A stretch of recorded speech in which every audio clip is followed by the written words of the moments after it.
السلام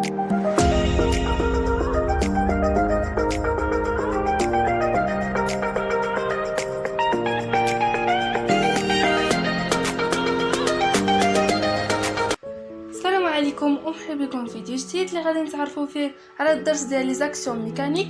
بالنسبه لي برانش ديال هذا الدرس فغادي يكونوا هما لي في داكسيون et les types des actions mécaniques. Premièrement, c'est quoi une action mécanique? ما هو التأثير الميكانيكي؟ On parle d'une action mécanique lorsqu'un corps agit sur un autre corps. يعني ملي كيأثر واحد الجسم على جسم آخر كنسميوه هذا التأثير الميكانيكي. الجسم اللي كيأثر كنسميوه لاكتور، والجسم اللي كيستقبل هذاك التأثير كنسميوه لو ريسيفور. غادي ناخذ واحد ليكزامبل باش تفهموا مزيان. غادي ناخذ واحد الطاوله وعلبه، فمثلا الا حيدنا هذيك الطاوله غادي تطيح هذيك العلبه. دونك الدوره ديال الطاوله في هذه الحاله هي انها كتخلي العلبه في حاله سكون اولا في حاله راحه وتوازن. دونك هذاك الدور هنا هو اللي كنسميوه لاكسيون ميكانيك اكزercé par la table sur la boîte. دونك هذا غير اكزامبل، كاينين بزاف ديال لي زاكسيون ميكانيك.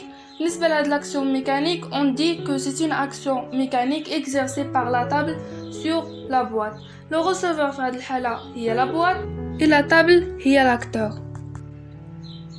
غادي ندوزو لان اوتر اكزامبل باش تفهموا مزيان. مثلا ان جوار دو فوتبول كتكون الكره في حاله سكون، فمنين كيضرب هذيك الكره كتولي في حاله حركه. هذاك التحرك ديال الكره هو اللي كنسميوه مفعول التأثير الميكانيكي المطبق من طرف لو جوور على لو بالون. دونك سي ليفي دو لاكسيون ميكانيك ابليكي بار لو جوور سور لو بالون. دونك حتى هذا ان اكزامبل ديال لي زاكسيون ميكانيك.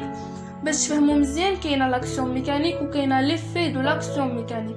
لاكسيون ميكانيك مثلا هي القوه اللي كيطبقها هذا لو جوور على لو بالون، وليفي داكسيون هو التاثير ديال هذه القوه. التاثير ديال هذه القوه في هذه الحاله هو انها كيجعلها في حاله حركه، سي ميتر لو بالون اون موفمون. لو ريسيفور في هذه الحاله هو لو بالون اي لاكتور هو لو جوور او بالتحديد لو بيي دو جوور. غادي ندوزو ليفي داكسيون. ليفي داكسيون يعني هو المفعول او التاثير ديال هذيك الحركه. شنو سات لينا بالنسبه لهذاك لو كور اللي كيتسمى لو ريسيفور؟ دونك عندنا دو تيب ليفي ديناميك اي ليفي ستاتيك. بالنسبه ليفي ديناميك يعني مفعول حركي. فاش كنهضروا على ليفي ديناميك سوا il va mettre le corps en mouvement ou bien modifier sa trajectoire. يعني مفعول حركي اما كتجعل الجسم في حاله حركه اولا كتغير المسار ديالو.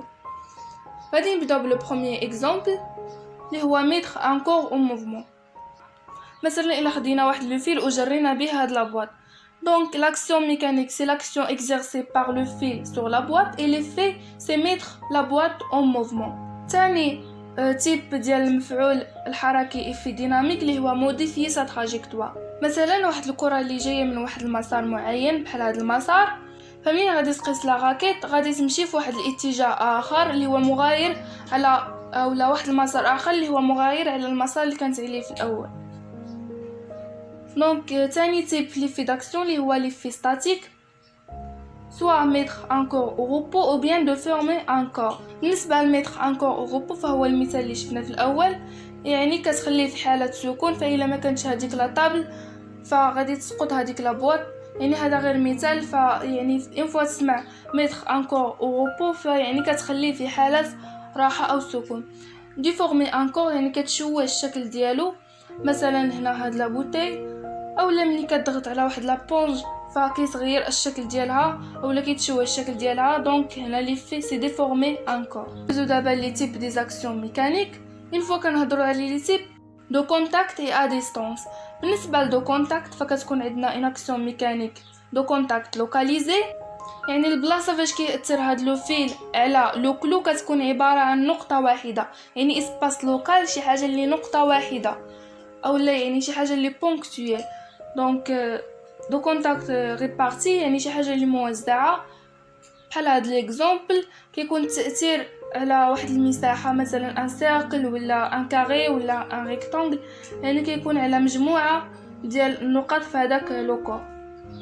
بالنسبه لا ديستانس فا توجور ريبارتي. مثلا الا خدينا ليكزامبل ديال ان نيمو افيك ان كلو فكيأثر على جميع النقط المتواجده في هاد لو كلو. اخر فقره اللي هي الفقره ديال لو بيلون دي فورس. هاد الفقره اللي مهمه بزاف ويقدر يعطيك في لو كونترول دوني لي بيلون دي فورس اكزercé par ce corps. une fois كتشوف هاد لو بيلون دي فورس كتعرف لاكتور لو ريسيفور وكتعرف لي تيب دي زاكسيون ميكانيك المطبقه على هذاك لو ريسيفور. دونك اول خطوه في هاد لو بيلون دي فورس ضروري كتحددوا لو سيستيم ديتود يعني المجموعه المدروسه. فكتحطوا بين لمتين هذاك لو كور اوتوديي سوا لو كلو سوا لا بول، يعني هذاك الجسم المدروس كتحطوه بين لمتين. بالنسبه لي زاكسيون ابليكي كتبقى تجرد في لي زاكسيون يعني اللي مطبقين على هذاك لو ريسيفور. مثلا كتقول اكسيون دو فيل سور لو كلو وبين قوسين كدير دو كونتاكت لوكاليزي ولا كونتاكت ريبارتي. هذا غير مثال، فتقدر انت تصير لي زاكسيون ابليكي بالاسلوب ديالك. غادي ندوزو لواحد ليكزامبل باش تفهموا مزيان. دوني لو بيلون دي فورس اكزercé سور لو كلو. اول حاجه هي لو سيستيم ديتود كنديروا لو كلو بين لمتين. بالنسبه لي زاكسيون ابليكي باش تجيك العمليه سهله فانت كتبدا بالحوايج اللي ساهلين. اول اكسيون اللي بين عندنا هي لاكسيون دو فيل، فكنبداو بها. l'action de fil sur le clou c'est une action de contact localisé, ou l'action de l'aimant sur le clou c'est une action à distance, et l'action de la terre sur le clou هي الحركه ديال الجاذبيه. لاكسيون اللي كتطبقها الارض على هذاك لو كلو يعني كتجبدو للتحت. دونك هكا غادي نكونوا سالينا الدرس كامل ديال لي زاكسيون ميكانيك.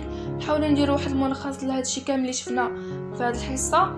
فشفنا لاكسيون ميكانيك يعني ملي كأثر واحد لو كور على ان اوتر كور كنسميوها اكسيون ميكانيك. ليفي داكسيون اللي عندنا ليفي ستاتيك اي ليفي ديناميك. ليفي ديناميك سوا mettre un corps en mouvement ou bien modifier sa trajectoire, et l'effet statique c'est mettre le corps au repos ou bien déformer ce corps. واخر فقره اللي هي لي تيب دي زاكسيون ميكانيك. دونك عندنا اكسيون دو كونتاكت سوا لوكاليزي سوا ريبارتي et action à distance. واخر حاجه اللي هي لو بيلون دي فورس، كيفاش كنديروا نجردوا القوى المطبقه على واحد الجسم معين. فكنبدا بلو سيستيم ديتود اي ابري كنبقاو نجردو في لي زاكسيون ابليكي سور سو كور. وهكا غادي نكونوا سالينا الحصه ديال اليوم. نتمنى انكم تكونوا فهمتوا مزيان. شكرا على المشاهده وبسلام عليكم.